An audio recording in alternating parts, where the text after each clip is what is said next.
na yan. Alisin natin to. Ayan, oh. Hello guys, welcome back dito sa ating YouTube channel. So ngayon guys, nandito ako sa aking mga kamatisan. Konting kamatisan lang ipapakita natin. Ayan. Oops, hindi yan kasama. Ito na siya.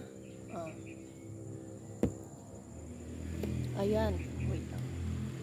Ang hirap na. Ayan, ito na siya. Big tomato. Ayan. And then, ang gagawin natin,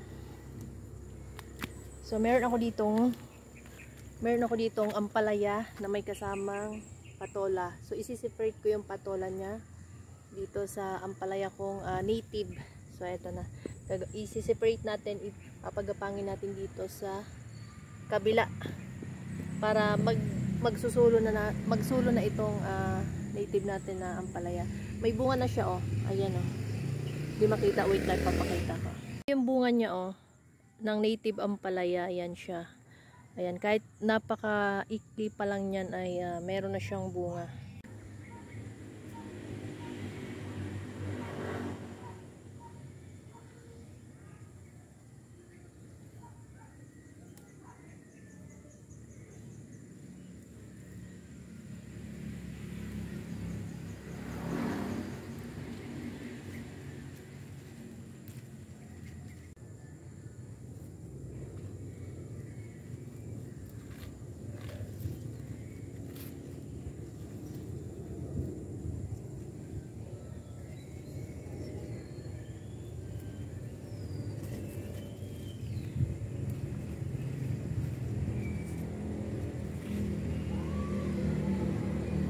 So ayan.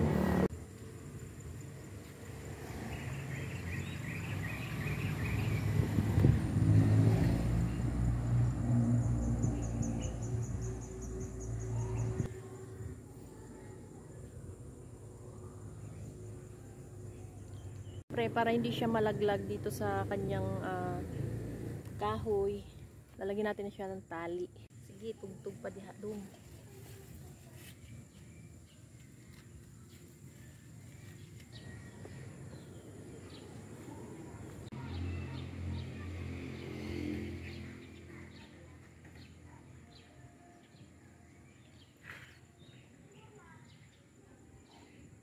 Dako naman tayo dito sa ating mga kamatis.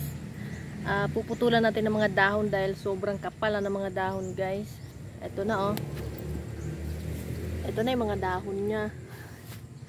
Ayan, naputulan ko na. Ayan yung iba, oh. Ayan. So, ito yung mga, aray ko. Ito yung cherry tomatoes. Aray ko yung maliliit. Ano ba yung insekto na yun, lapit. Ayan. Ayan, ito yung cherry tomatoes natin. Ayan, oh. Daming bunga. Ayan, oh. So, applyan lang natin yan ng abono na pampabunga para hindi tayo lugi. Hindi tayo lugi. Pare ko.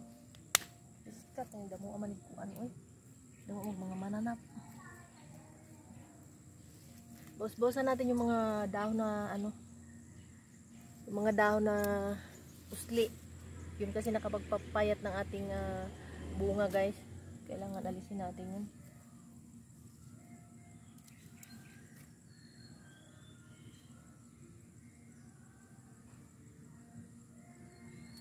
Yan. Yan, tulad nito. May ano yan dito, may bulaklak sa puno, sa sanga. Kailangan ito alisin natin para yung taba nito pupunta dun sa bunga. Puputulin natin to. Sample nito, hanap tayo. Diba may bunga yan sa taas. Ayan. So, tapos meron ditong sanga. So nandito na yung ano niyan, yung taba niyan sa sanga. Alisin natin to, yan. Oh, para dito na siya pupunta sa bunga yung mga nutrients niyan. So ito pa, oh. Tanggalin lang natin to. Kasi may bulaklak siya sa next. Kailangan tanggalin natin dito yung sanga niya kasi doon pupunta yung nutrients. Tulad nito, tinanggalan ko na to, may sumibol ulit. Kung hindi ko siya tinanggalan, so payat siya ngayon. So kailangan dito magtatanggal naman tayo dito, guys. Ito, oh. Tanggalin natin to. Ito tanggalin natin kasi on daming bulaklak, oh. Eh dito, pagdating dito payat na yan. Alisin natin to. Ayan, oh. Dito naman. So, may bulaklak na naman siya.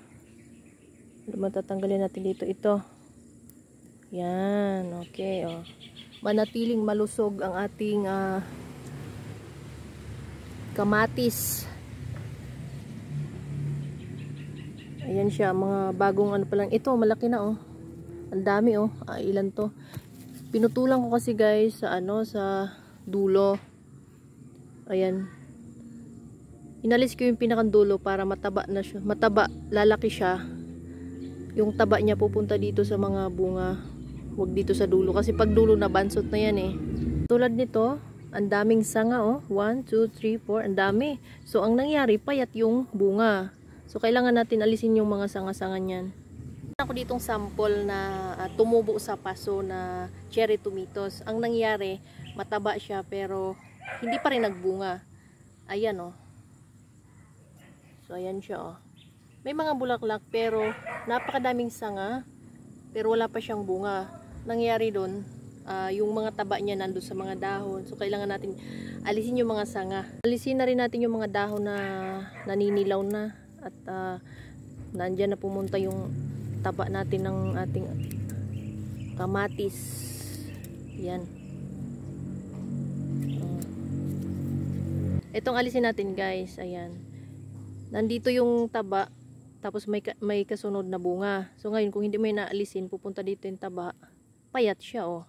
Ayan diba oh. Payat. Oh, napakaliit ng bunga. Alisin natin yan. Oh. Tapos dito din sa kabila oh. Tingnan nyo guys. May usli, sibol, tapos may next na bunga. So, alisin natin yan. Yan. So, ayun na, nabawasan na natin. Tapos, a-applyan natin yan ng abono na pampabunga. Pampabulas talaga, pampabunga. Pampabulaklak. Pero marami naman bulaklak. Kaso nga lang walang bunga pampabunga. So, ngayon naman, applyan natin ng abono na pampabunga talaga para naman after 1 week magkaroon na siya ng malusog na bunga.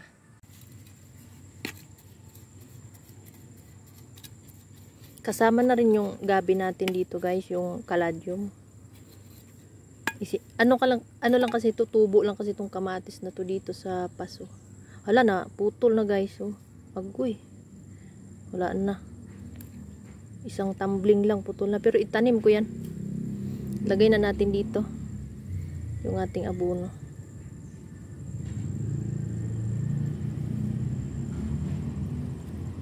Ayan.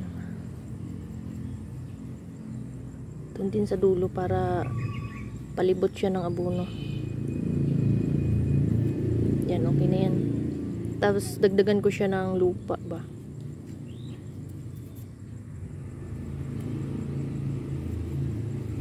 Nabali o sayang. Pero try natin itanim kung tutubo ba. I-try lang natin ha. Ayan, dito lang pa din natin itutusok siya.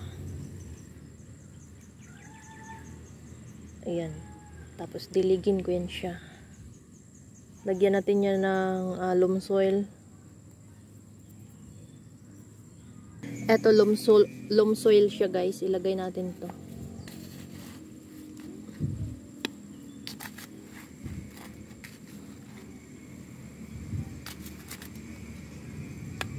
Tapos lagyan natin ng mga kusot. So itong kusot na ito yung mga ano to mga tawag dito. Alam mo yung mga pinagtapasan. Ayan. Punuin natin yan dyan sa palibot.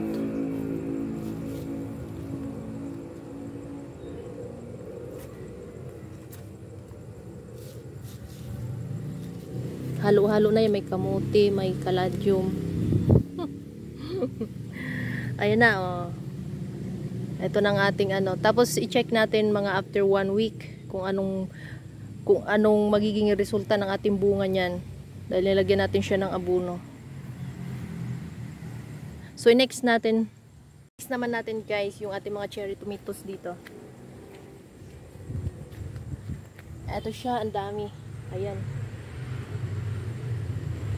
So, para makabunga lahat, para hindi siya payat, syempre kakapunin na naman natin, alisin naman natin yung mga sanga. Ito sa mga payat ang bunga, applyan natin ng abono para mataba. Ayan o, wala pang applyan ng mga abono yan guys, lagyan natin.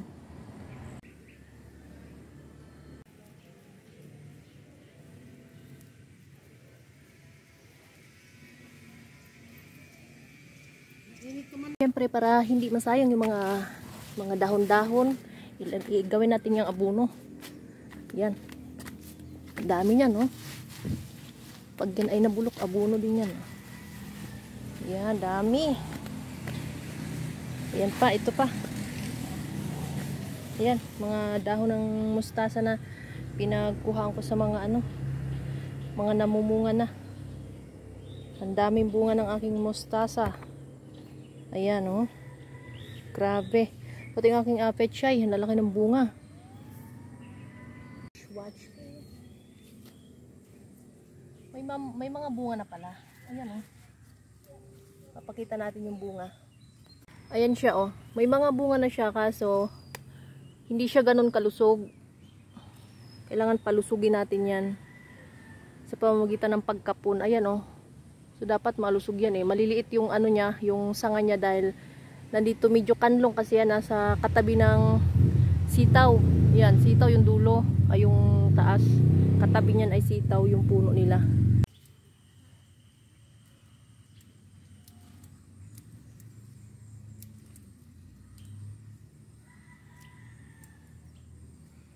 Naupuan ko na yung mustasa, nangaputol na yung dahon.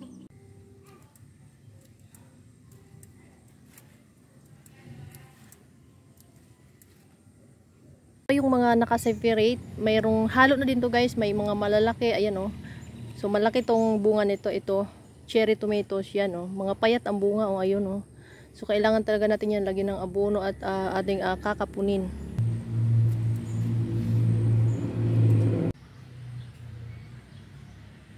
So yun lang muna guys, dahil mahal na araw ngayon, mainit. So ito lang muna yung nalagyan natin ng abono at natrima natin at nakapo natin. So sana nag-enjoy kayo and don't forget to subscribe our YouTube channel. Thank you so much. Bye-bye!